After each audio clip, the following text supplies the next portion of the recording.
Salutations to all our future judges. In this video, we are going to see the tips for success in Civil Judge Main Exam Part 3 and the skills which are expected in the main exam from the judicial aspirants, those who are writing the Civil Judge exam. Kindly note that two parts in this regard have already been published, and those who have not seen those two parts, please watch those two parts and then continue watching this part so that you get the continuity of the concepts stated therein and you get the entire idea of the aspects which have been discussed. In addition to this, there is a video which was published on tips for translation. The playlist containing the video is provided as a link in the iCard.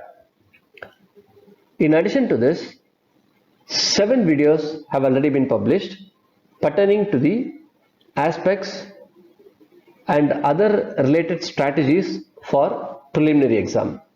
Those who have not seen those videos, please watch those videos so that you get an entire idea as to how you should prepare for preliminary exam and for the subsequent main exam.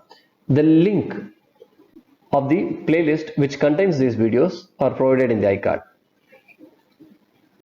Before venturing into the video, I request you to watch the video from the beginning till the end without skipping in between, because each and every aspect which has been dealt with is very important for any aspirant who is aspiring to become a civil judge. Let us have a small recap of what we saw in part 1 so that you could refresh your memory with that. First skill expected is a language capability, and it is a general capability which is expected from any candidate who's trying to become a judge. Next is the legal procedures. As you all know that there are two major codes which provide legal procedures.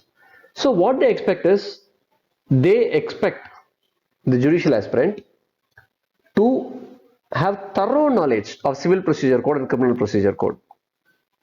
As you all know, a person who has been selected either could be posted as a civil judge or as a magistrate, depending upon the situation and circumstances. So it is very much essential that you should have equal knowledge in civil as well as in criminal procedures. The third point is analysis, applicability or admissibility of evidence. So now you got the language capabilities. Now that legal procedure knowledge has also been acquired, the next aspect is how we should analyze or apply or check the admissibility of evidence. And the greatest help we can get in all these aspects is from Indian Evidence Act. Indian Evidence Act is common to both civil and criminal procedure code. So a judge needs to know as to when he should apply this Indian Evidence Act and what is the weight or the importance of an evidence. Fourth point is thorough knowledge on format. As you all know, any person or any advocate who is practicing will obviously know that each and every petition which is filed is in a fixed format, which is generally provided in various acts and codes. So it is essential that a judge should know whether the petition filed to him or whether an application given to him or any other document submitted to him is in order, is in a specified format. It is very important. Next is implication or knowledge of Constitution. As you all know, Indian Constitution is supreme, and any act which is done by a judge should be governed by the Constitution. It should not violate the Constitution. So it is essential that a judge should have an absolute knowledge on Indian Constitution. Next is, if you are sitting as a judge, there are certain skills which are expected from a judge, and in main exam they test whether you have these skills as a judge. Of course, this is not only pertaining to the knowledge of law, this is also pertaining to the applicability of certain aspects This includes judgment writing and framing of charges bar issues. The next is thorough knowledge on the format. For example, if a judge accepts a case or any document in a format which is inadmissible, then there is a good possibility or probability that the case or the decision which has been given in the lower court or the trial court could be struck down by a higher court, which is not a matter of good appreciation for the lower court who has handled the matter. So, thorough knowledge and format is very essential. And now the question is, from where we can get this thorough knowledge? So, now we can see there are various schedules and forms available in the Code of Criminal Procedure. All these schedules and forms provide various formats or various aspects which are very important for conducting the criminal trial and which a judge is very much bound to know. Next is, there are certain provisions provided in section 320 which are compoundable. So, if a person is posted as a magistrate, he is bound to know what are all the provisions which are compoundable, and that is provided under section 320 as a table. So, this is also very important with respect to the criminal side of various aspects. And in addition to this, there are forms, annexures, appendices provided under various acts covered under the syllabus. And in addition to this, it is not essential that a question needs to be asked on the syllabus which has been provided. Sometimes it is mentioned in the notification itself that the syllabus is only illustrative and not exhaustive. So in that case, questions or forms or annexes or appendices could be asked from topics which have not been covered in the syllabus. So we need to have a thorough knowledge of the various acts which provide forms, annexures or appendices. Next is appendices and schedules in the Civil Procedure Code 1908. Civil Procedure Code 1908 provides the formats in which a petition needs to be filed or a way in which a case is to be presented. It could be pertaining to a plaint, it could be pertaining to a written statement. So it is a kind of support to the Civil Procedure Code. They say like you have to do it like this. Then they provide you a format in which you need to do it, so that it makes our work easy. And the judge needs to see whether the plaint or the written statement or any petition has been filed in the particular format which has been provided under the Civil Procedure Code.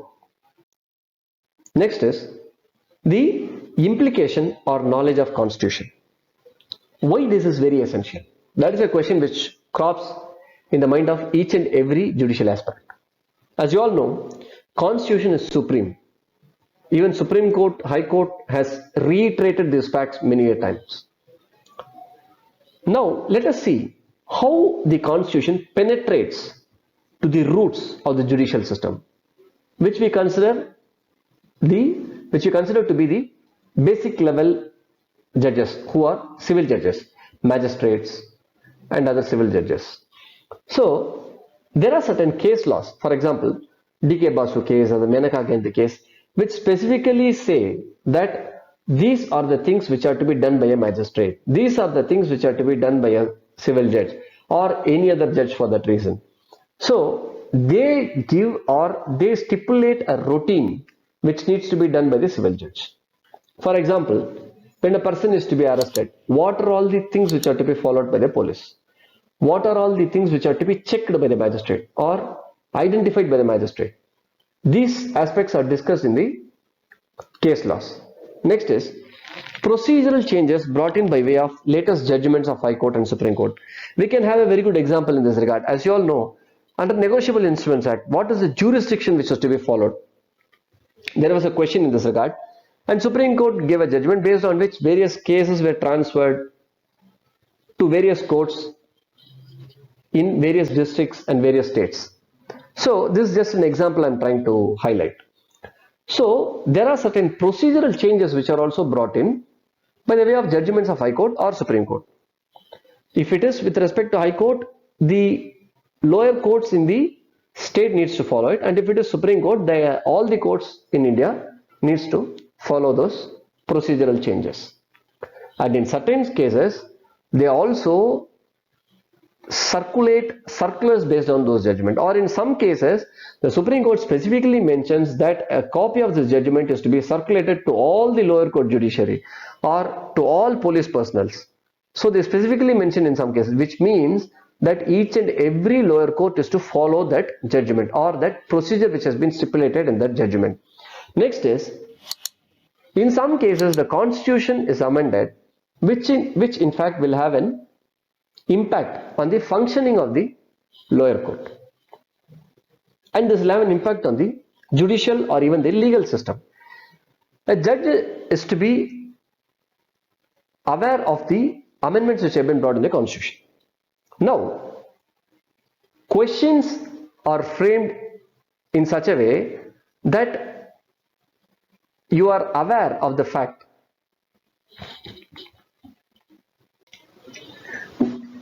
that there are various judgments which are provided by the Supreme Court which govern the functioning of various courts. Now, how questions are asked from Constitution? This is a basic idea which each and every judicial aspirant needs to know.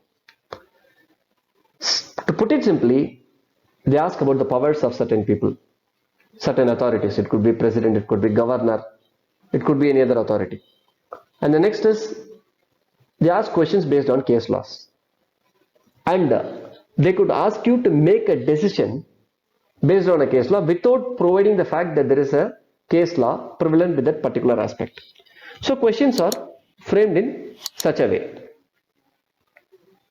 If you feel that the video was of some use to you, please do subscribe the channel by pressing the red color subscribe button and select all to receive the notification immediately when a video is published in this channel.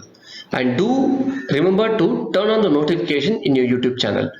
Do share the video with your friends or to those who are in need. If you like the video, please do press the thumbs up button, and your comments are most welcome in this channel.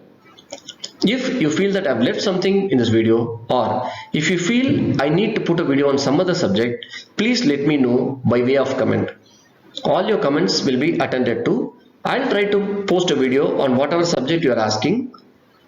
Let us join hands together and contribute for a learned society. Thank you.